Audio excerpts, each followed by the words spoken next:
Good morning. Hey guys. In the kitchen with Jen and myself, Ashley. And today we're talking about how food is medicine. And we're going to show you a traditional Chinese way to turn your breakfast or lunch or dinner into a medicinal dish that's delicious, satisfying, and is going to help you with digestion and metabolism. Super healing. We're going to do a traditional rice congee as well as a keto congee. Yep. Ash, why don't you tell us a little bit about what is congee? What's that fancy word? Sure. So basically it's a rice soup, and you know that you have created the perfect congee when the Rice and the liquid become indistinguishable. Yes. So when they are cooked up all together, in fact, Ashley's been working on a rice congee. She's going to show us first how to cook up a rice congee, how to store it, how to eat it, and then I'm going to come back in and talk about keto congee. So many of you probably make rice, and when you make a pot of rice, you're going to do 2 to 1, 2 parts liquid to 1 part grain. With a congee, you only need 1 part grain to about 10 parts liquid. So that's how I started this out, if you want to see what's cooking here. This is just your basic white rice. I think I might have even used a basmati rice here.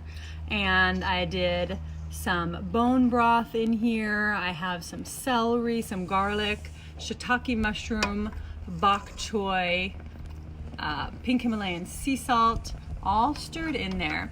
This is a little bit thick, so oftentimes when you reheat a congee, you may want to add a little bit of broth. And today, just for fun, I thought I'd add some of this organic chicken bone broth from Trader Joe's. A little box of that in there. Now, do you have to add bone broth? You definitely don't. This can be a vegan soup. You can use a veggie broth. I love that. What's that bouillon in the jar? The concentrated veggie stock. Concentrated veggie stock. Or you could, of course, make a homemade veggie broth or bone broth. In fact, next week on Facebook Live, same time, same day, Jen and I are going to do how to make stocks and bone broths from scratch. Today we're cheating a little bit here with our Boxo bone broth, but that's okay. This is still such a healing, incredible meal. And we wanted to show you this as well because as Americans, we tend to eat cereal, cold breakfast, smoothies, acai yogurt bowls with berries. All of those can be healthy, and it's nice to have the variety. But what's the similarity? They're all quite cold, straight out of the fridge. They haven't gone on the stovetop. Right. So today we're showing you a stovetop option, how to really warm your digestive system up, make things that are super easy to digest and very healing to the gut. What are you putting in this congee? So I just told them all the ingredients. You weren't listening. No, I mean, what are you putting on top of the congee here? So here we have it cooking with the broth, and we're going to let this get nice and warm. And then on top, I'm going to do a fried egg. So let's get this stovetop going here.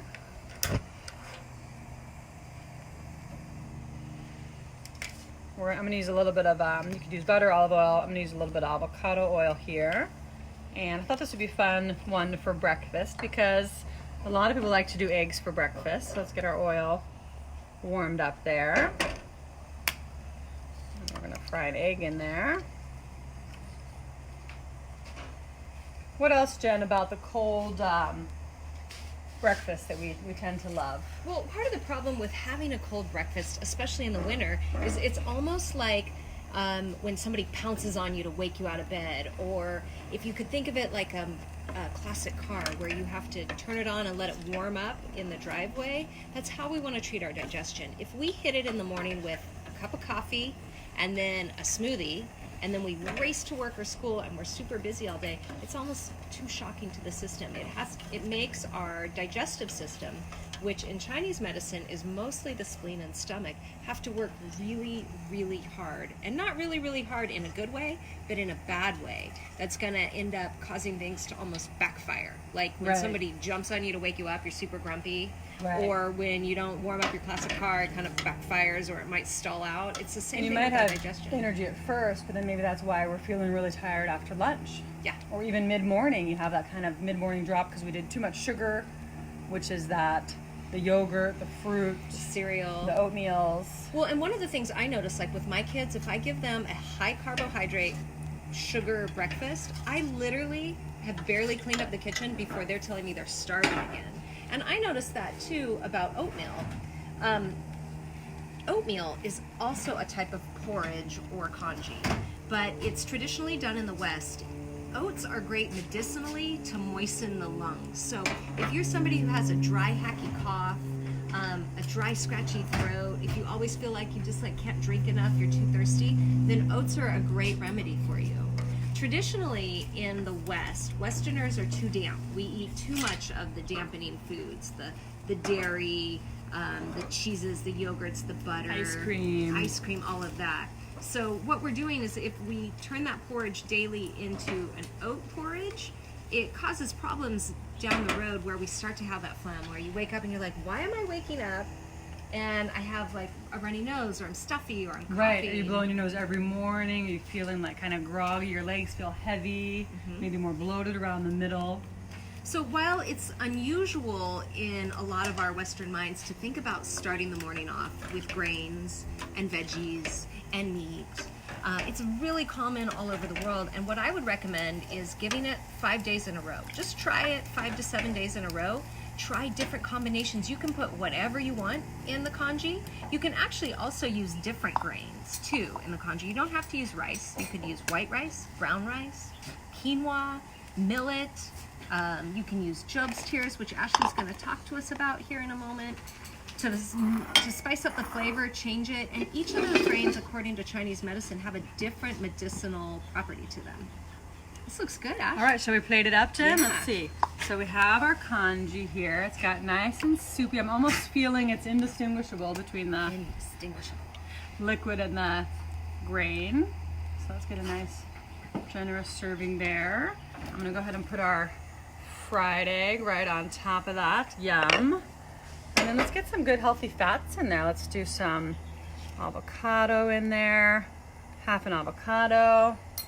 Let's do a little umeboshi vinegar. Is one of my favorite salt seasonings. It says vinegar, but it's actually a salt seasoning similar to soy sauce, but it has a really kind of light, fresh, a little bit more of a sour taste. So I do a little sprinkle of that there. And then let's finish with a little bit of black pepper.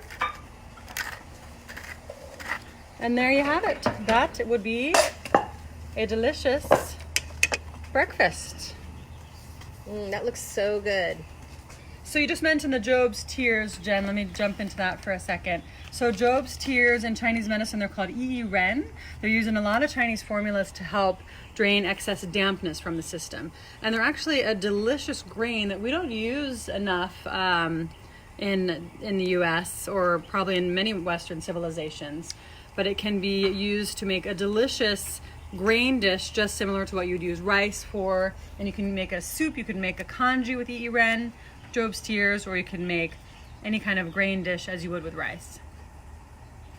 That looks delicious. Let's cook up a keto congee, and I'll tell you a little bit about the keto diet. Keto has been popular for the last few years, and actually I decided to try it because I always like to try new diet things at the beginning of November. So I've been in ketosis since the beginning of November.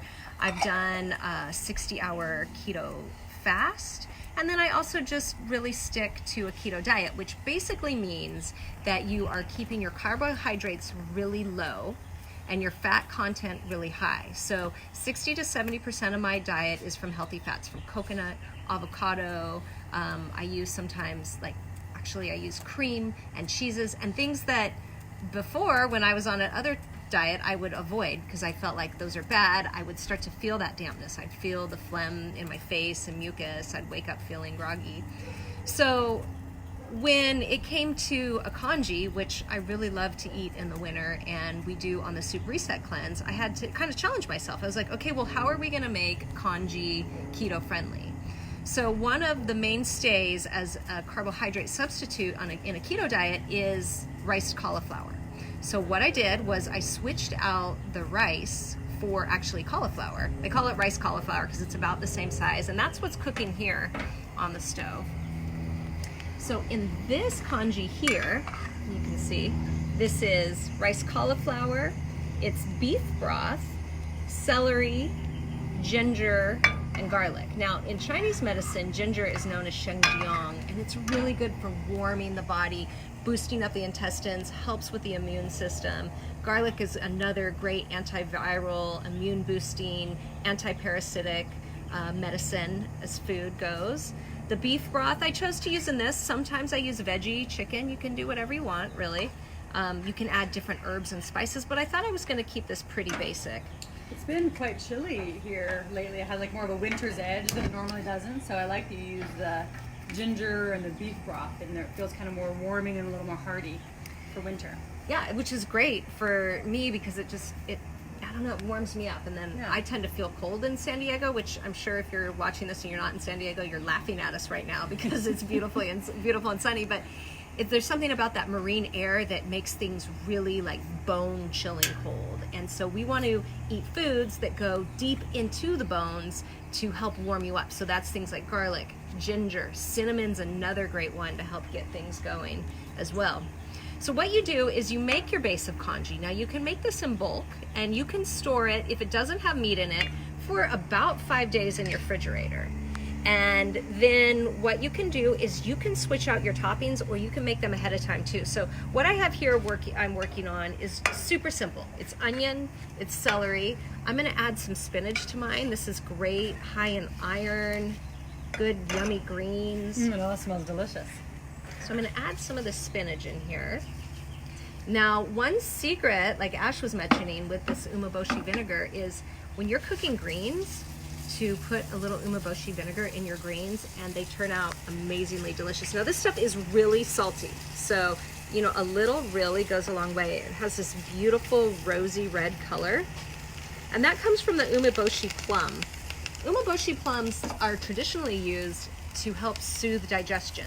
So sometimes what I would do is like if I felt nauseous, especially when I was first pregnant, or just unsettled stomach, you can actually take a umeboshi paste that you can buy in the grocery store and mix it with a little warm water and sip on it. It's sour, but it really does help with the digestion, helps soothe it, makes it just feel so much better.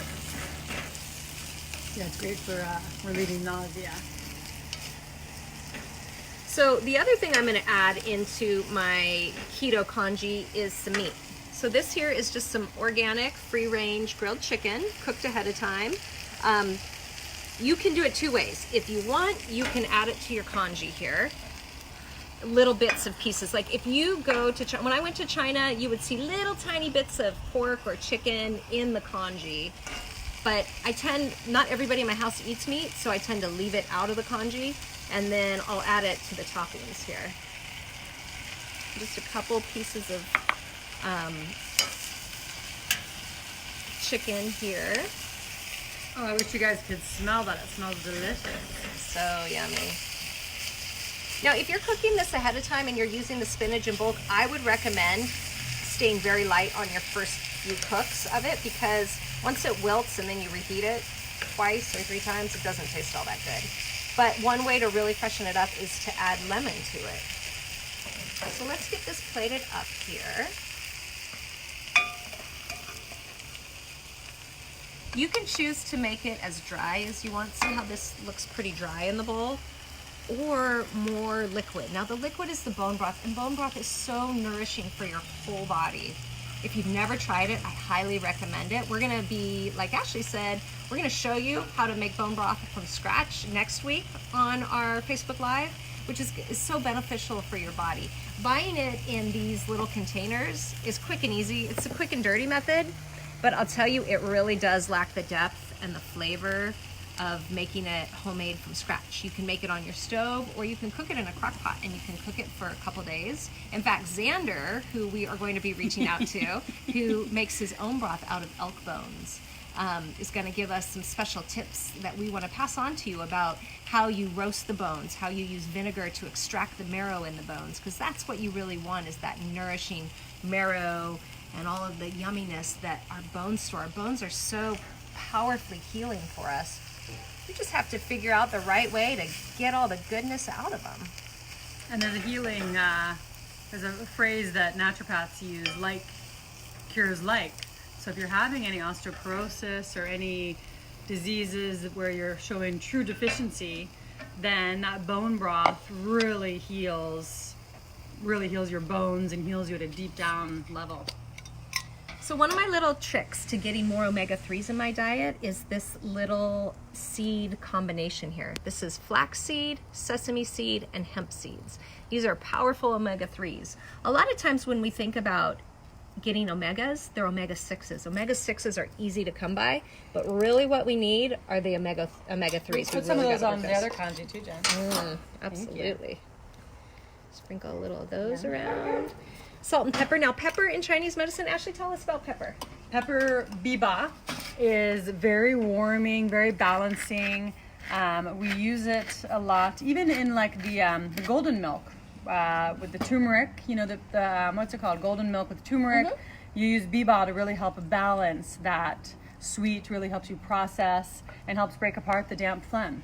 Yeah. So here in our food today, we've used really classic American spices and herbs that are actually Chinese medicinal herbs. We've got biba, which is pepper. We've got shenjiang, which is ginger. We've got garlic.